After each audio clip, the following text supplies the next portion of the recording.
Everyone, কেমন আছো তোমরা সবাই? আজ আমি দুপুরে লাঞ্চ মেনুতে কী বানাচ্ছি তোমাদের সঙ্গে একটু শেয়ার করে নিই। এখানে আছে এক গুচ্ছ ধনেপাতা, 1 কেজি মতো ধনেপাতা ওখানে, আর এখানে মিলিয়ে। তো এটা হচ্ছে চাটনি বানাবো অনেকটা, যাতে স্টোর করে রেখে 1 সপ্তাহ মতো খেতে পারি। আমরা ভীষণ ধনেপাতা চাটনি খাই, সেটা শীতকালে হলে মারাত্মক খাই, কারণ এখন দামটা কম থাকে, লোক ধোলতায় দিয়ে দেয় চাইলে পরেই। তো 1 কেজি ধনেপাতা এখানে আছে, এখানে অল্প একটু নিয়েছি, ওখানে অল্প একটু আছে। আর এখানে বানাচ্ছি হচ্ছে আলু, মানে ওলকপি। হ্যাঁ, তাও তোমাদেরকে দেখাই। এই সাইজের দুটো ওলকপি নিয়ে এসেছিলো, একটা বানিয়েছে আর একটা এই যেখানে আছে। এই ওলকপি আর একটা ছোট্ট মতো আলু দিয়ে হচ্ছে ট্যাংরা মাছের ঝোল করবো।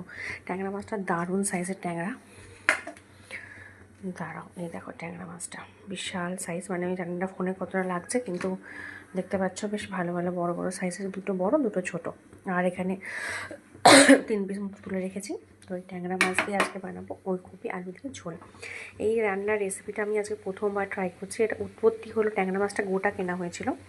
আমি যেহেতু অকম্মের ডেকি, মাছ কাটতে পারি না, তো আমার বর যেই দোকানে কাটাতে গেছিলো সেই দোকানদার বললো, এটা কী দিয়ে ঝোল হবে দাদা, ওলকপি না কপি? ফুলকপি। তো ফুলকপি দিয়ে তো আমরা সবসময় মাছের ঝোল খাই, ওলকপি দিয়ে প্রথমবার খাবো। একটুখানি মানে গায়ে গায়ে লেগে গেছে মশলা দিতে দিতে। তো দেখা যাক কেমন টেস্ট হয়। আদা রসুনের পেস্ট দিয়েছি, আর গুঁড়ো মশলা আর টমেটো দিয়েছি, পেঁয়াজ দিইনি, রসুনও ফোড়ন দিইনি, কিচ্ছু দিইনি, মানে বাটাতে যেটা ছিল সেটাই। জানি না কেমন হবে, আশা করছি ভালো হবে।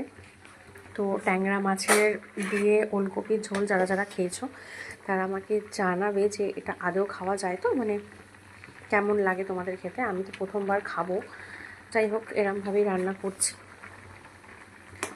নিশ্চয়ই খাবার জিনিস, অবশ্যই সবাই কেউ না কেউ তো আমার মতো শুনে শুনেই খেয়েছে, বানিয়েছে। দেখা যাক, দেখছি। চলো টাটা, সবাই ভালো থাকবে, টাটা, বাই বাই।